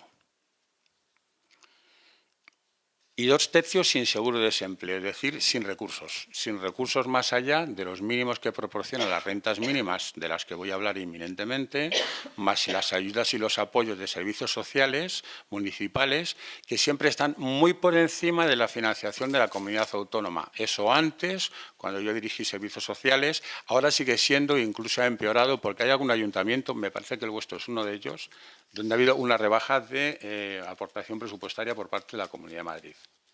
Al menos estos son mis datos. ¿Os han mantenido finalmente? Pues os lo habréis peleado muy duramente porque las intenciones eran muy definitivas al respecto. Me alegro, me alegro. Con estos datos, tanta gente sin empleo, tanta gente sin protección y tanta gente en situación de pobreza y exclusión, ¿qué diablos es la renta mínima de inserción? Cuando empezamos a montar las políticas sociales, en la Comunidad de Madrid, corría el año de los gobiernos de Leguina, lo primero que existió fue un ingreso madrileño de integración. El ingreso madrileño de integración, que lo montó el gobierno del Partido Socialista, de Leguina, era un ingreso presupuestario. Lo voy a resumir. Un ingreso presupuestario, o sea, un recurso presupuestario significa que tiene una dotación presupuestaria en los presupuestos y que cuando se agota, se ha agotado. Y no hay más. Posteriormente, años después, se alcanzó la posición, también fueron gobiernos socialistas con apoyo de alguna otra formación política en esos momentos, se alcanzó lo que se llamó una ley no presupuestaria. Esto significa que obligatoriamente, cuando se acaban los presupuestos que están asignados, se tienen que seguir asignando presupuestos porque es una ley de derecho subjetivo. Esto es lo que es la renta mínima de inserción. Y, por lo tanto, se supone y pretende garantizar la atención a los grupos de población que están en situación de pobreza severa o en situación de riesgo de pobreza y exclusión, en unos casos para sacarles de los procesos de pobreza y exclusión y, en otro caso, para que no caigan en los procesos de pobreza y exclusión. Ese es el objetivo de la renta mínima de inserción, es un objetivo generalista. Os anticipo que, en mi opinión, la renta mínima de inserción se ha convertido, es más, en la estrategia de inclusión social de la Comunidad de Madrid, se vincula directamente, ahora hablaré de la estrategia de 2 palabras, la renta mínima de inclusión se vincula directamente con las situaciones de pobreza severa, es decir, los más gravemente afectados dentro del ámbito de la pobreza. Bueno, esto la ley no lo dice. Esto es una interpretación reglamentaria por parte del Gobierno del Partido Popular. Han decidido que en vez de atender al conjunto de la población, que son varios cientos de miles, lo acotan con los grupos de población con pobreza material severa y, por lo tanto, reducen el objeto de la atención, que no está en la ley aprobada en su momento y que no ha sido modificada, y, por lo tanto, lo que se explica, lo que se cuenta, lo que se vende y lo que se atiende está más ajustado a números bastante más reducidos y, no obstante, está muy por debajo. La renta mínima, como decía anteriormente Carmen, está en unos 655 euros techo. Son 400 euros más o menos. Si tienes el cónyuge, te sube algo. Si tienes un hijo o 2, te sube algo. Hasta un techo. Ya da igual que tengas 5, 7 o 10 hijos. El techo de la renta son 600 y pico euros. Con 600 y pico euros no vive una unidad familiar. Esto es evidente. Igual que con 300 euros de un trabajador tampoco vive. Por eso ahora hay trabajadores pobres y pobreza dentro de la renta mínima de inserción, a pesar de estar recibiéndola. Hay trabajadores pobres, pero también hay pobreza dentro de la renta mínima de inserción porque con eso no se puede vivir. La renta mínima de inserción, además de esto, tiene otro tipo de asuntos. Me voy a detener en uno de ellos. Tiene otro tipo de apoyos. Bono social de electricidad, sin entrar en más detalles, cosas que ya hemos hecho en los ayuntamientos, bueno, que ahora mismo siguen haciendo los ayuntamientos, también el consumo de agua, un bono reducido, etcétera, etcétera. Pero lo importante son los proyectos de integración. Están asociados una serie de proyectos de integración a los titulares de la renta mínima de inserción para ayudarles a salir, comillas, de las situaciones de pobreza y exclusión. ¿Cuál es el problema? El problema es que estos proyectos primero salen tarde, mal y nunca. Me parece que el año pasado salieron también bastante tarde. Este año no sé si han salido todavía, no estoy al día. Pues no, ¿para qué vamos a andarnos con otras cosas? Y además se han hecho obligatorios. Me voy a detener en unos minutos, pasados unos minutos, sobre este asunto de proyectos obligatorios. ¿Cuántas rentas mínimas hay en Madrid? En estos momentos, 30.279 rentas. Perdonad un momento. ¿Cuántas personas están afectadas? Unidades familiares, en términos de personas, la renta mínima de inserción tiene una ratio actual de 3.1, es decir, una renta mínima de inserción atiende una media de unidad de convivencia de 3 personas, .1. Es decir, unos son 5, otros son 4, otros son 3, otros son 2, 3.1. Atiende 168.000 personas. ¿Cuál es la pobreza material severa que hay en la Comunidad de Madrid? La severa, 500.000 personas. Por lo tanto, se está atendiendo a 168.000. La pobreza material severa es un nivel de pobreza que ya a la gente no le permite vivir bajo ningún concepto, si no es con la ayuda de los servicios sociales municipales y con otro tipo de ayudas y de intervenciones a las que luego me referiré, incluido el tema de las ONGs, que también creo que voy a ser un poco polémico en este asunto, no podrían vivir. Aquí dentro de la renta mínima de inserción también se hace el truquito que contaba el compañero de Sanidad. Se aprueban unas cantidades y se ejecutan otras. No hay coincidencia entre el proyecto presupuestario y la ejecución presupuestaria final. ¿Por qué? Es muy claro. No la puede haber porque como el tema es presupuestario, no es presupuestario, si aparecen más solicitantes de renta mínima de inserción hay que seguir arbitrando presupuestos. Pero ya vais a ver cómo echa la ley resuelto el reglamento. En la Administración Pública tenemos un dicho y es toda la ley que yo me encargo del reglamento. Ahora vais a ver para lo que sirve un reglamento cuando se aprueba una ley de estas características como la renta mínima de inserción que no se ha querido tocar, pero que se puede tocar perfectamente vía aplicación del reglamento. Bueno, en definitiva, en el año 2016 han sido 126 millones, incluye los proyectos de inserción. Mi opinión personal es que está alrededor de unos 120 millones. Los otros 6 millones son de los proyectos de inclusión social.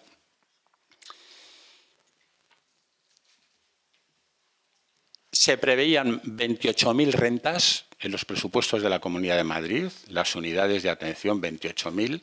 La atención ha sido finalmente de 30.000 rentas, lo cual ha conducido evidentemente a un incremento presupuestario.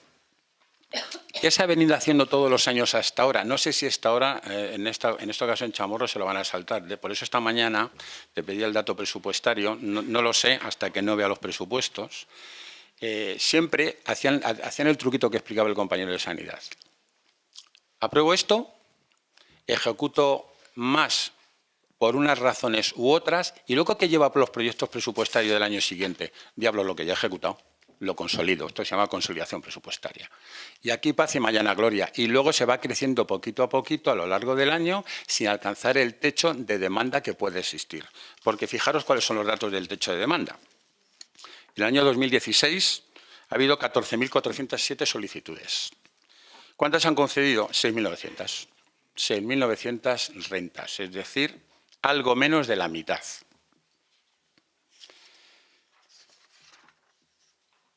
¿Cuántos años de estancia se suele estar de media en la renta mínima de inserción? Es decir, los usuarios, ¿cuánto tiempo transita la renta mínima? Aproximadamente 3 años. Una renta, o sea, un tiempo de estancia media de 3 años. La consejería en estos momentos se está utilizando ya, está haciendo llegar el concepto de cronificación. Hay muchos cronificados. ¿Cuál es el objetivo, en mi opinión? El objetivo, en mi opinión, es centrar el tema. Muchos cronificados y gente que no debería de tener la renta mínima porque tiene otros ingresos adicionales que no aparecen.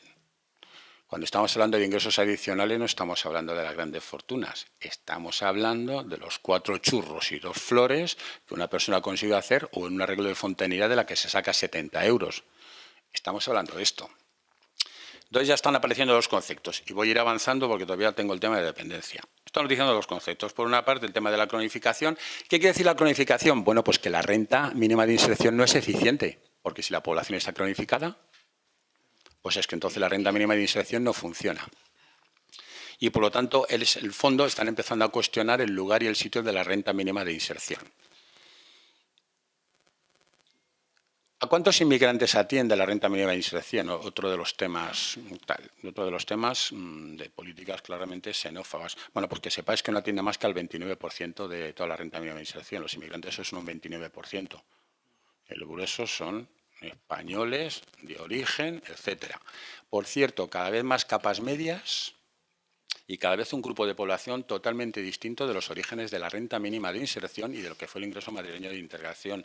Ya no son pobres, son, como decía la compañera, un grueso de población muy importante y ya altamente significativo, que es población normalizada, población que sigue normalizada, población que ha agotado el techo de desempleo, población que se queda sin la vivienda como consecuencia de la pérdida de la vivienda. En definitiva, mucha población que ya no necesitaría, en mi opinión, programas de integración social, que es uno de los requisitos y simultáneamente una de las limitaciones que se ponen. Y por lo tanto, es una cortapisa. Luego os explicaré en 2 minutos para qué es la cortapisa.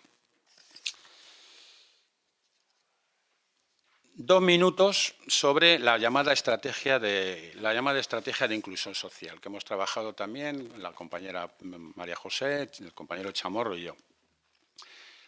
Hay una ley de servicios sociales de la Comunidad de Madrid que habla de planes estratégicos de servicios sociales. El último finalizó en el año 2008.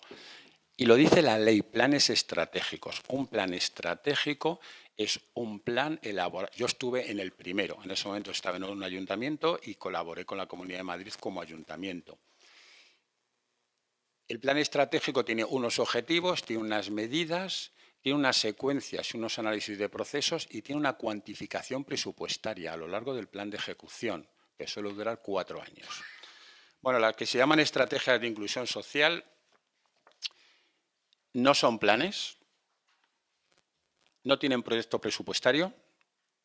El único proyecto presupuestario que aparece en la estrategia que ha sido aprobada, por supuesto, no por el Parlamento y sin debate parlamentario, no como ocurriría con un plan estratégico de servicios sociales. Esto lo elabora directamente la Consejería, lo aprueba el Gobierno y entre todos nos lo cogemos y entre todos nos lo comemos. No hay presupuesto, los presupuestos son los presupuestos generales de la Consejería. Merece la pena, los que estáis metidos en este tema, que os miréis esta parte para que veáis cómo de pronto llega un año y en los años sucesivos se mantiene la misma cantidad. No hay variación.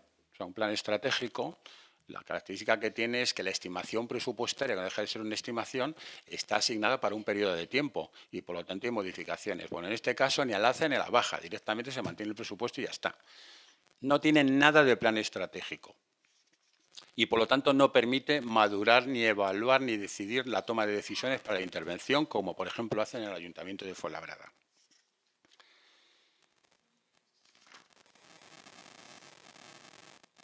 Señalar que la pobreza anterior a la crisis es distinta de la que tenemos en estos momentos, como ha dicho Carmen. Tenemos los que teníamos en situación de pobreza y exclusión, más millones que se han incorporado en situación absolutamente normalizada. El perfil de la población pobre no tiene nada que ver con la de antes.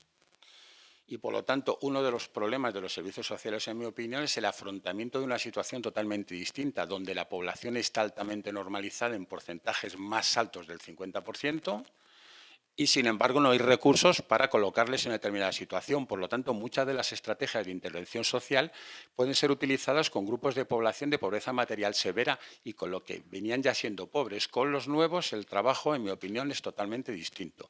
Y ahí la renta mínima de inserción tenía que jugar un papel, que no juega.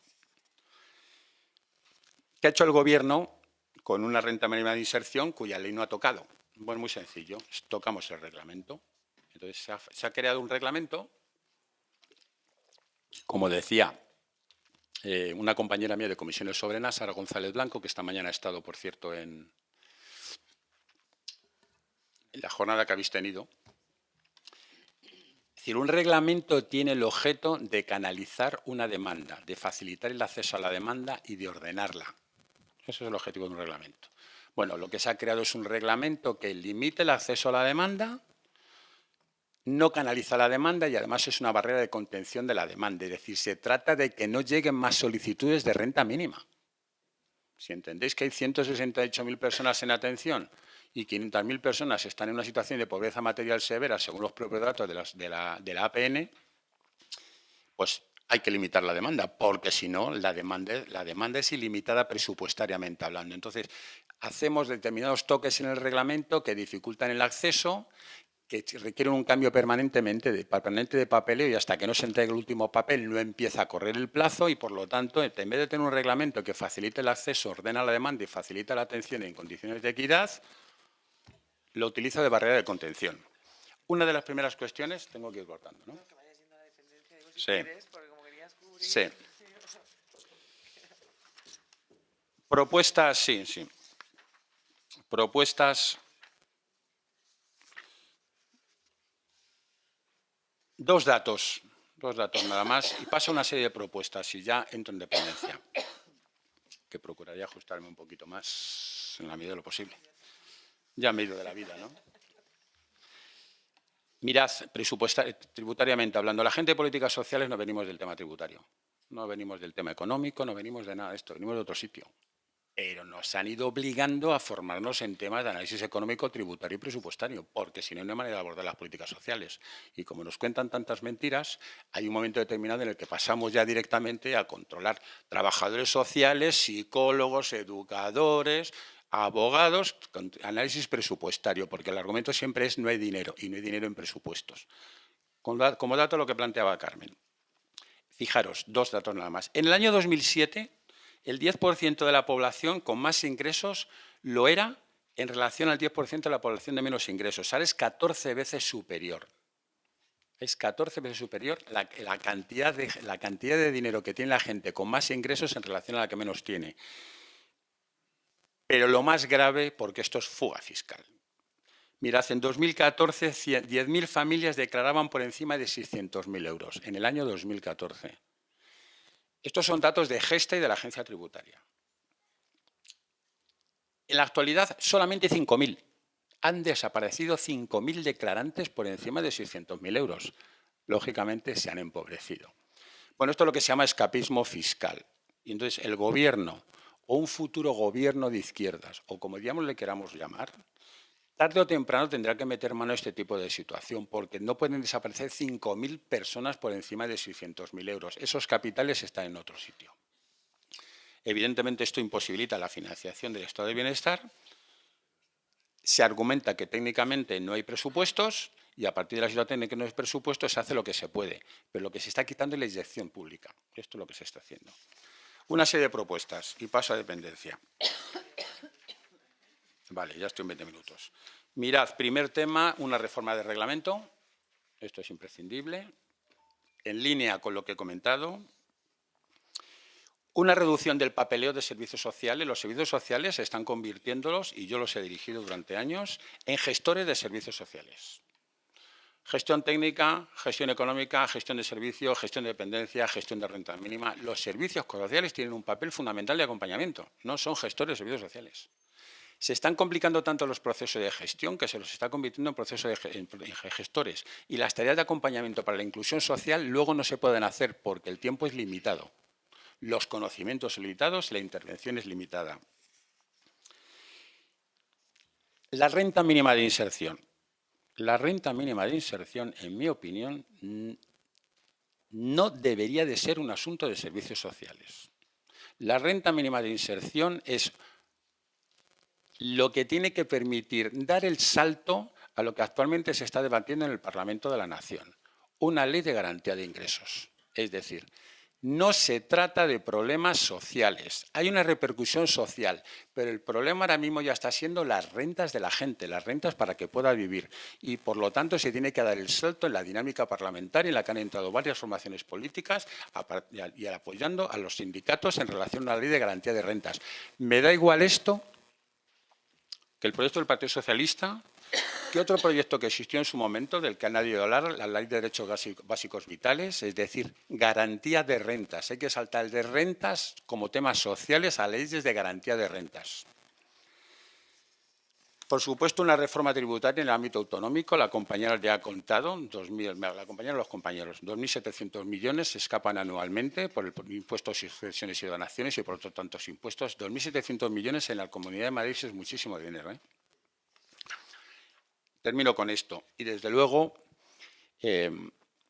una ley estatal, y esto ya no es un tema de Comunidad de Madrid, esto es un tema a nivel de Estado. Sin una ley estatal de servicios sociales, en mi opinión, que es una cosa que podría encajar perfectamente en el artículo 49 y 50 de la Constitución, igual que encajó la ley de dependencia, lo que pasa es que en un caso se quiso hacer y en otro no.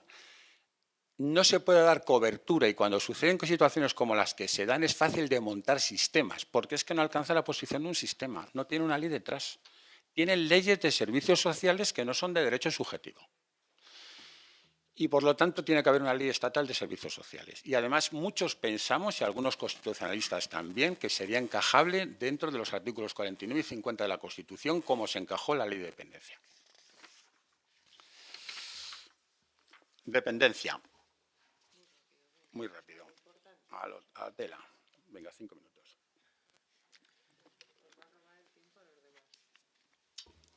No.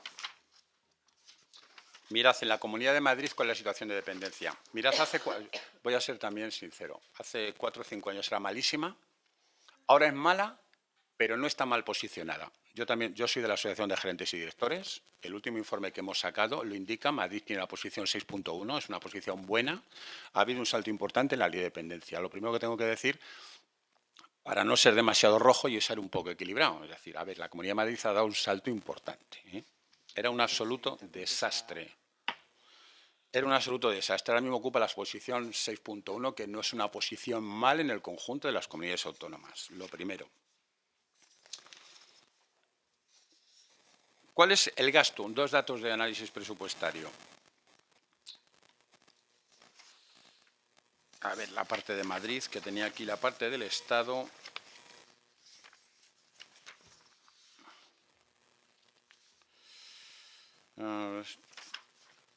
Es que quiero dar el dato para que dimensionéis.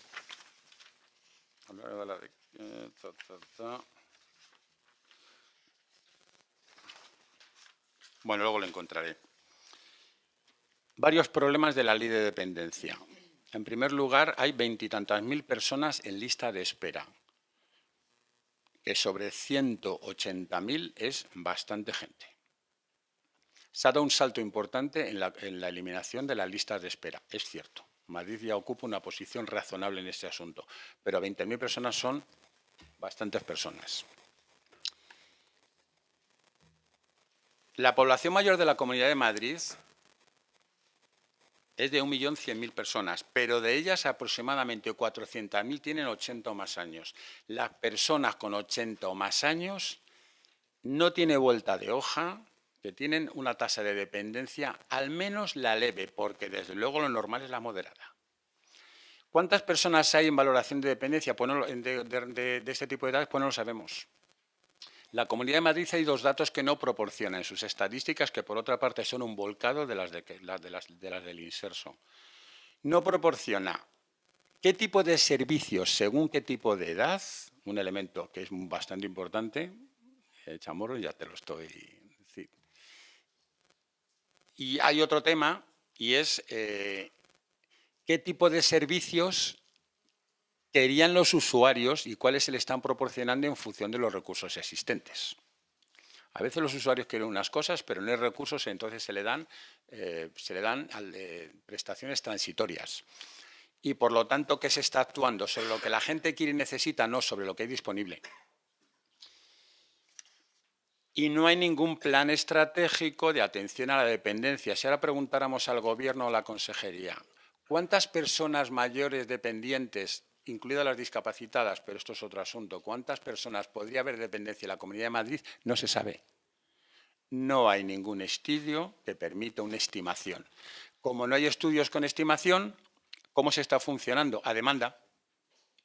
Es decir, según va apareciendo la demanda, vamos dando los servicios disponibles, porque no se pueden proyectar ni residencias ni centros de día, porque no hay proyección de la cual va a ser la demanda necesaria en función de los tramos de edad y en función de los servicios disponibles. Esto es un tema que, como propuesta en la Comunidad de Madrid, se debería de intentar estudiar.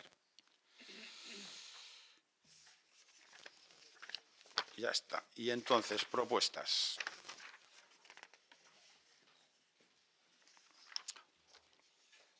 Sí, ya voy, no te preocupes. Mira, no, sí, yo te entiendo. Cuando me toca a mí estar en ese lugar de la mesa es siempre como una de... Y le voy a dar una patada en la espinilla. Mirad, este año en la Comunidad de Madrid se ha hecho una ejecución presupuestaria de 1.093 millones de euros en dependencia. Un tema importante para una formación política. Los retornos, es decir, ¿cuánto dinero ha vuelto a la Administración pública como consecuencia de tasas de seguridad social, etcétera, etcétera? Casi 400 millones, es decir, 600 millones netos. No 1.000, sino 600 por los retornos. Lo que pasa es que los retornos van al Estado. Que esto es otro tema que algún día también tendremos que intentar ver si llega el momento que decía el compañero del principio, se dan condiciones, habrá que revisar este asunto. Porque la financiación es mayoritariamente autonómica, pero los retornos van al Estado. ¿Qué significa que la financiación es autonómica? Mirad el problema. La aportación de la Comunidad de Madrid a la financiación de la dependencia ha sido de 700 millones y la aportación del Gobierno de la Nación de 160.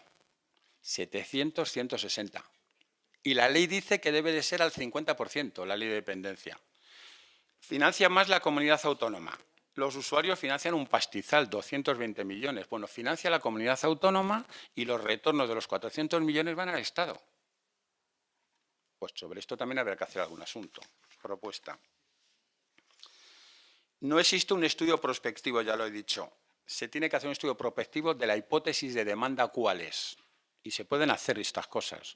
Las personas de 80 y más años tienen cierto tipo de indicadores. Y solamente un análisis de explotación de cuál es la situación de dependencia, los servicios que tiene la gente en relación a las edades, permitiría hacer un estudio prospectivo y, por lo tanto, planificar.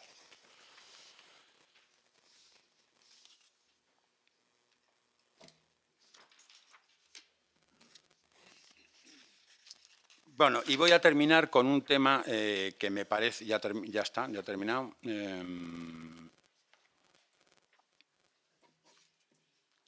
¿Cuánto costaría atender a las 20.000 personas que están en lista de espera? El gasto promedio de la Comunidad de Madrid en persona dependiente, es decir, el gasto que tienen las personas que están en residencia, las que están en el centro de día, las que están en ayuda a domicilio, todo eso sumado y dividido por el número de personas dependientes, ¿cuál es el gasto promedio? Son 7.100 euros persona. Claro, evidentemente las de residencia son 12.000 y las de las ayudas a domicilio son 300, por poner un ejemplo. Pero este es el gasto promedio. Bueno, si multiplicamos, el otro día, Chamorro, hablábamos de este asunto de prospección, de decir, de gasto, ¿de qué está metiendo la Comunidad de Madrid y cuánto haría falta para estos 20.000 dependientes? Teniendo en cuenta que el grueso de la población son gente del nivel 1, que es el nivel más básico del tema de ayuda a domicilio y teleasistencia, pero sin colocarme en esa tesitura, si yo multiplico 20.000, lo multiplico por 70.000, o sea, 20.000 personas por 7.000 euros, son 140 millones. 140 millones. ¿Eso es mucho dinero? Sí, y termino. Pero no es tanto dinero como los 2.800 euros de fuga fiscal en la Comunidad de Madrid como consecuencia del impuesto de sucesiones y donaciones y de otros tantos. Yo también espero, como el compañero, que haya un día de mañana con esperanza cierta de que toda la gente que está vinculada a cantidad de temas, la Marea Naranja, los colegios profesionales, los colegios de trabajadores sociales, etcétera. Mi compañera Lucila, que empezamos juntos, bueno, yo empecé un poco después, pues yo era un poco más joven, ya no, ya estamos a la par montando centros en Fuenlabrada. Mucho hemos luchado, cada uno desde un sitio y otros desde otro, pero la gente de políticas sociales tenemos una cosa en común. Nuestra cercanía a la ciudadanía es tal, porque vemos lo que les pasa en las trincheras, que incluso diferentes posiciones políticas dentro de la izquierda normalmente nos entendemos con facilidad. Y muchos hemos luchado durante cantidad de años. Esperemos que el futuro sea cierto y breve, el llegar.